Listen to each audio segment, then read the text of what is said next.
All right, the most dramatic Bachelor recap, week 3. Reminder before I get into this, if you're listening on the Joseph Vore podcast, the audio version, this will now, just the Bachelor recap portion of these podcasts will be available on YouTube at the Joseph Vore podcast YouTube channel and my main channel, Joseph Vore. And if you're watching on YouTube, welcome. And if you don't know about my podcast, go check out the podcast.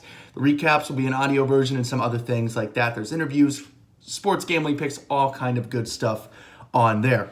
All right, let's focus up here. Let's talk about The Bachelor Week 3. Let's revisit my Week 2 power rankings before we get into this episode. Last week I had at number 1, Hannah Ann, Madison, then Kelly, McKenna, and on the outside looking in, Victoria P, and then Victoria F. Okay, so this episode starts out, we do a little recap here. We have Kelsey and Hannah Ann. Remember Champagne Gate, so we get a little recap of Champagne Gate. We see all that. But the main thing is we have a one-on-one date with Peter and Victoria P. They go to this boot barn place. They're checking out boots. They're getting an outfit because they're going to this place Peter likes to go. Peter loves to dance. Peter's a dancer. So they go out. They get some outfits. They're going line dancing. There's live music. It's really cool, and I'm just loving this. I really love him and her together, Victoria P, and Peter together. I just really like them. I adore them, and personally, I mean, I'm incredibly embarrassed. I left Victoria P after she was my power rankings. For her to drop out of my top 4 from week 1 to week 2 just because we didn't see much of her, I should have known their first impression and just the things that she's done and the connections that they've had so far that until she completely screws up, even if she does, I doubt it, she's amazing, she should not be out of my top 4. So I'm embarrassed for that, but I'm getting it off my chest. But don't worry, when we go over the power rankings at the end, I won't make that same mistake again. So then they have their little one-on-one, kind of their post time or their more formal date after all the line dancing and things like that. And Victoria P shares some things with Peter. She's been around before. She has some things from her past. She has a tough past. Her mom with addiction, she opens up. And Victoria P just has this nurturing side that Peter loves and just I think everyone loves. I love it. I'm a big Victoria P fan. So obviously she gets the rose at the end of this. Meanwhile, though, back at the mansion, Hannah Ann and Kelsey, the 2 participants in Champagne Gate, are having a bit of conversation by the pool. Remember, Kelsey said some things about Hannah Ann. Hannah Ann said she felt she was being bullied. She called Kelsey a bully to Peter, which obviously isn't good. Those are big accusations. She's crying over the champagne, and Kelsey's just like, I don't even like champagne. I don't even like to drink champagne. It was just super dramatic. Meanwhile, we cut back, though. Things get a little bit better. We cut back to Victoria P and Peter. Like I said, she opens up. There's this beautiful nurturing side, opens up about her past, super vulnerable, passionate kiss. That'll get you a rose every single time. Great date, great moment for Peter and Victoria P. Really excited to see where they go. Then back at the mansion, Alea, former pageant girl, just drunk as shit. Like, she is really drunk. She's like, she's being loud, she's drunk, talking about how she's a nasty girl and she wants to join the Mile High Club and just being dramatic and falling all over the place. It was not a bit ridiculous. It was totally ridiculous, just totally uncalled for. When she's saying some of these things, I'm like, don't you realize you're on television? Or maybe look at it the other way. She knows that she's on television, so she's really upping her game here. I guess you could say that's a little foreshadowing. So what happened later in this episode and to what's to be talked about later in this recap. Now a group date card comes out. Demi, my girl, our girl, the queen is back. The queen of paradise, the queen from Colton season, Demi is back. She's like with this megaphone with these 2 chicks who are like waking everyone up. She's yelling at them to get up through this megaphone. And Demi hosts her Extreme Pillow Fight Club.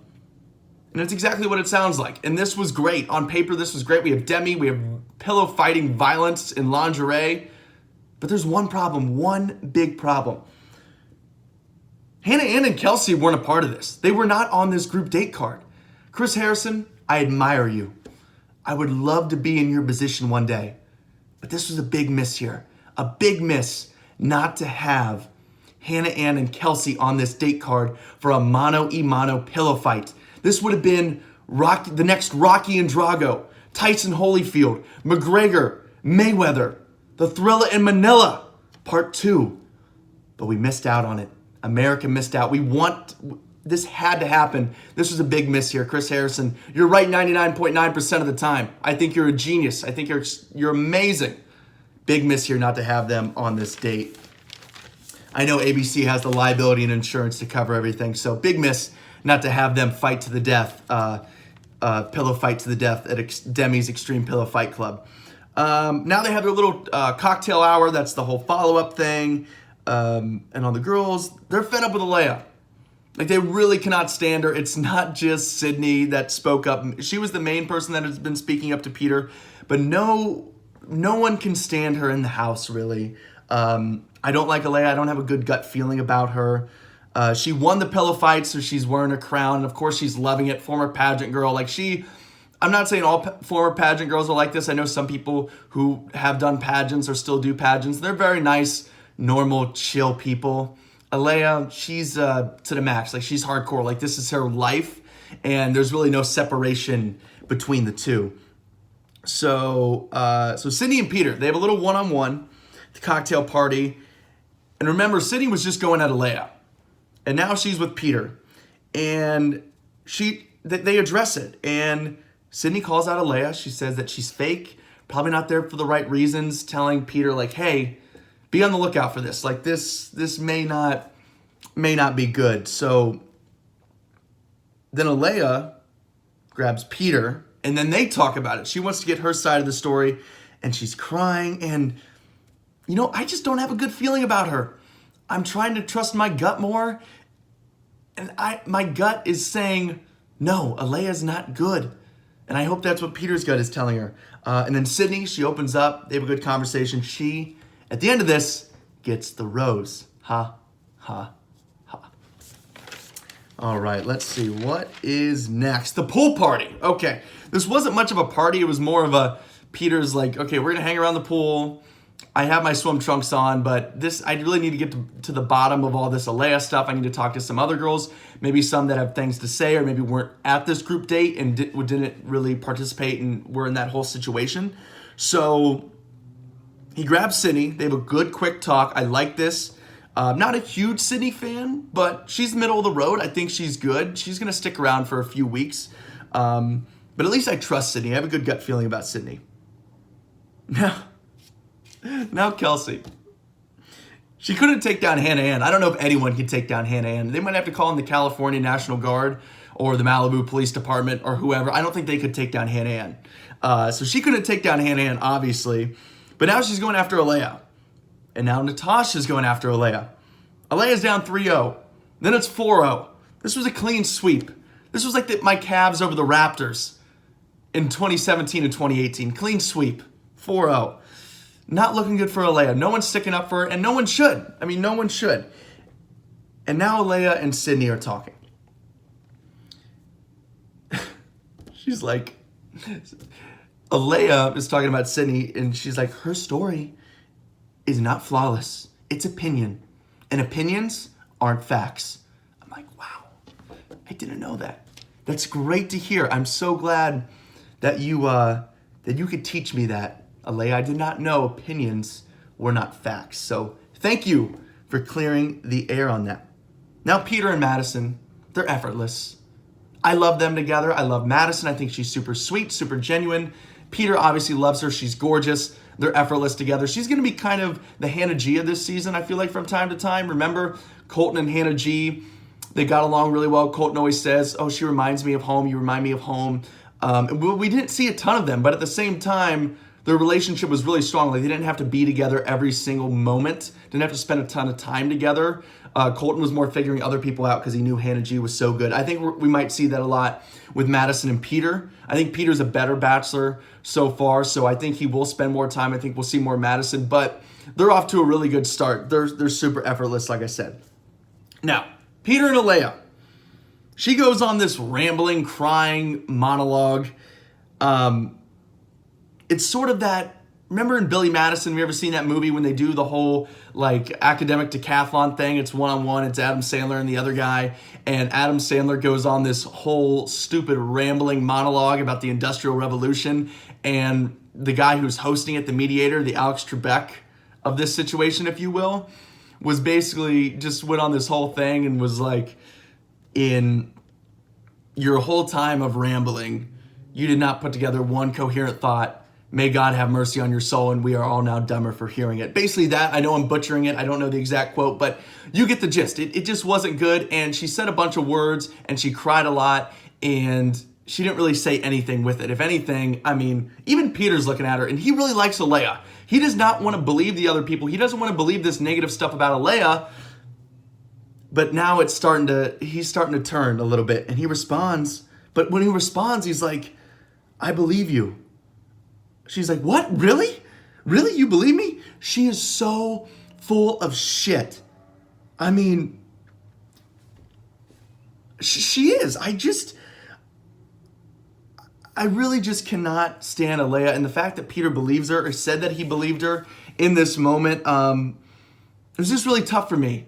He's like, what? Really? You believe me? You believe me? And it was like 2 to 3 times within that monologue, she was talking about how she wasn't a liar. She's like, I'm not a liar. I don't lie. I'm not lying. That's like the person who has a Ponzi scheme, who has a pyramid scheme going, and they're trying to sell you on it. And they keep saying over and over again, you know, it's not a pyramid. It's not a Ponzi scheme. It's mid-level marketing, blah, blah, blah. It's safe, whatever.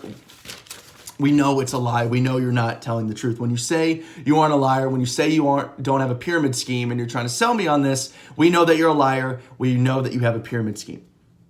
And then Victoria P, who breaks some news. And Peter really trusts her. They get along. I trust Victoria P. She's a genuine person. She has no reason to lie. So Victoria P also did some pageant stuff.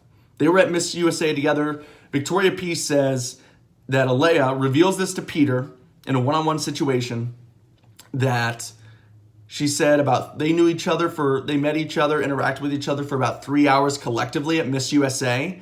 And when they found out they were going to be on the show, Alea said to Victoria P, don't tell the producers that we know each other, that we have a history.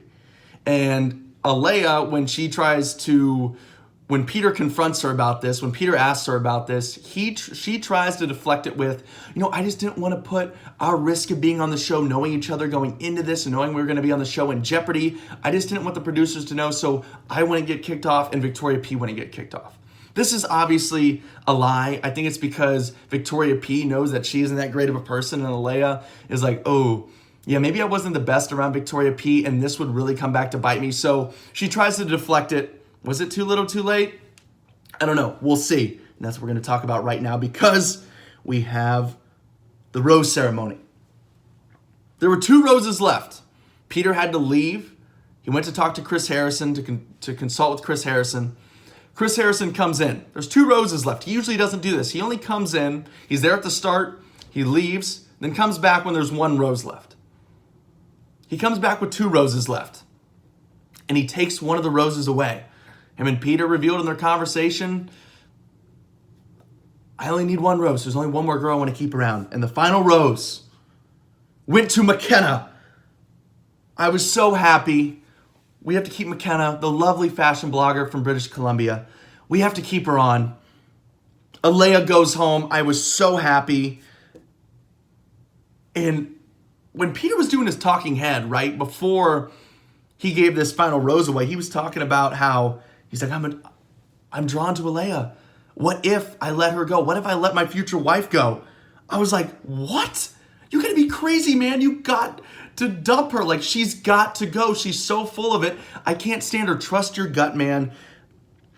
And that's what he did. That's what he did. But the one thing I didn't like about taking this rose away, even though Alea's gone, this totally messed up my Bachelor bracket. I've gone with my friends, Victoria, Kat, and Lexi. Shout out, what's up if you're watching.